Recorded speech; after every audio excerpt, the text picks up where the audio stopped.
कपड़े धोने वाली बहू। शादी के पहले से ही विभा को कपड़े धोने का बड़ा शौक था। कभी नल के नीचे तो कभी तालाब के पास। अरे मेरी नीली वाली लुंगी नहीं दिख रही है। विभा की अम्मा, कहाँ रखी है लुंगी? अरे वो तो विभा ने परसों ही धोकर रखी थी आपकी अलमारी में, देखो वहीं होगी। वो ना मैंने आज धो दी, मुझे लगा कि गंदी हो गई होगी।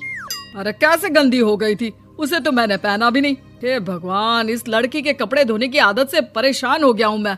जितना तो घर में राशन नहीं आता, उससे कहीं ज्यादा डिटर्जेंट पाउडर का खर्चा है।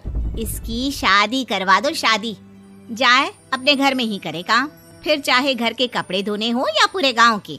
हाँ ठीक बोल रही हो, देखता हूँ मैं कोई लड़का। वो दिन भी आ जाता है जब विभा को देखने लड़के वाले आ जाते हैं। लड़की मुझे अच्छी लगी।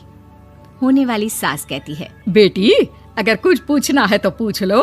वैसे तो हमारी लड़की बहुत ही शर्मीली है, जो बोल दो वो मान लेती है, इसे क्या पूछना होगा। अरे कैसी बात कर रही हो माँ, मुझे इन लोगों के घर रहना है, सवाल तो कई है। हाँ हाँ बेटा, पूछ लो ना, क्या पूछना है। आप लोगों के घर कपड़े कौन धोता है? सास का मुंह बन जाता है। देखो, अगर तुम ये कहना चाहती हो कि तुम्हें कपड़े धोने नहीं आते तो सुन लो, कपड़े मैं ही धोती हूँ, लेकिन तुम्हारे आ जाने के बाद मैं रुमाल तक नहीं धोऊंगी। अरे चुप रहना भाग्यवान, बहू बेचारी घर आई नहीं, उसे डराना शुरू कर दिया। वो क्या है ना बिटिया, अभी तक तो ये कल्लू की माँ ही धोती थी, लेकिन अब तुम्हारे पापा तो दहेज में वॉशिंग मशीन देंगे ही। तभी विभा की माँ बोल पड़ती है, सवाल भी पूछा तो क्या। वैसे भाई साहब, मशीन की तो फिर भी कपड़े धोने की कैपेसिटी होती है। मतलब जो बिटिया दे रहे हैं ना विभा, इसे कपड़े धोने का बहुत शौक है। ये आप लोगों के क्या, आस पड़ोस गांव मोहल्ले सबके कपड़े धो दे और उफ तक ना करे। बाहर देखा नहीं आपने कितने कपड़े सूख रहे हैं? सब हमारी बिटिया ने ही तो धोए हैं। बस भी करो ना माँ, शर्म आ रही इतनी तारीफ सुनकर। और तो और एक दाग निकाल कर दिखाओ तो मान जाओ। हाँ अच्छा, माफ करना बेटा, मैंने गलत समझा।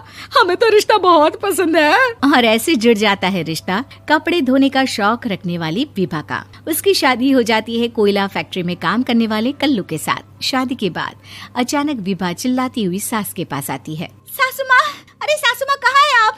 ये तो धोखा है, धोखा दिया आप लोगों ने मुझे। इसे ससुर के चक्कर के बारे में पता चल गया। अरे तो उसमें तुझे क्यों धोखा मिला है? अरे नल में पानी नहीं आता, कपड़े कैसे कब धुलेंगे? अच्छा, तू पानी नहीं आ रहा उसकी बात कर रही है। तो आपने क्या सोचा? कुछ नहीं। अच्छा, तेरी माँ ने कहा था कि कपड़े धोने का शौक है तुझे, याद आया मुझे।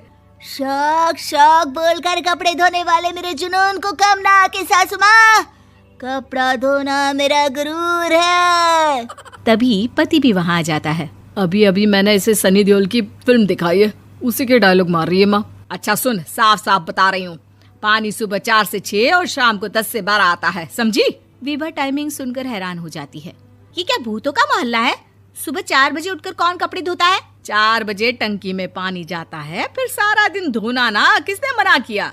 अरे कैसी बात कर रही हैं? 200 लीटर की टंकी में कितने कपड़े धो लूंगी मैं? सुबह ही उठ जाऊंगी मैं। अब क्या था, विभा सुबह 4 से लेकर रात के 12 बजे तक कपड़े ही धोती रहती। एक रोज सास पड़ोस से निकलकर कहीं जा रही होती है कि साथ वाली कहती है, हाँ कल्लू की माँ, जरा ये बताओ कि 2 साड़ी है, 2 ब्लाउज और एक पेटीकोट और एक नाड़े वाला लंबा कच्छा।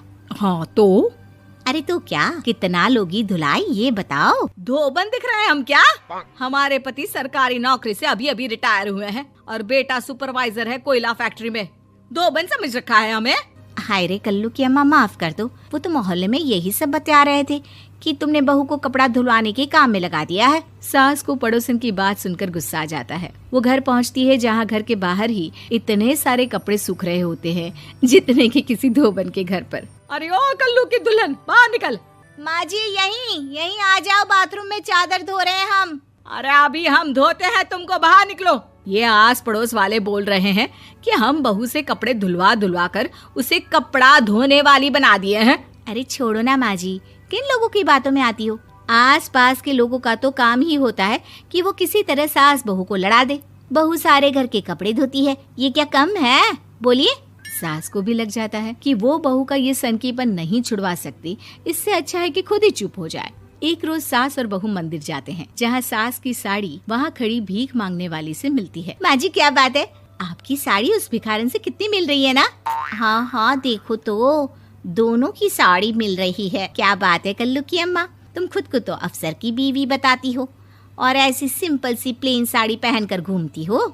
सिंपल और प्लेन नहीं है ये साड़ी। तो क्या सोने के धागे से फूल बने हैं? कुछ भी सासू माँ, कुछ भी। हाँ बने थे इस साड़ी में सोने के धागे से फूल। मेरे पति लेकर आए थे मद्रास से स्पेशली मेरे लिए 10,000 की। ताहे भाई साहब इस भिखारन के लिए भी सेम टू सेम साड़ी लेकर आए होंगे 10,000 की।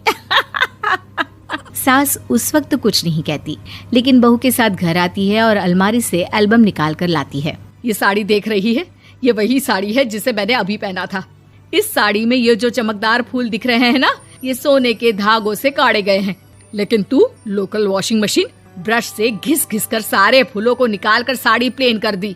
मुझे माफ कर दीजिए सासू माँ। और तो और, जब मैंने तुझे तेरी गलती के लिए कुछ नहीं कहा, लेकिन तूने तो सबके सामने मेरा मजाक ही बना दिया। क्यों? बहू को समझ में आ जाता है कि अब से उसका कपड़े धोना बंद।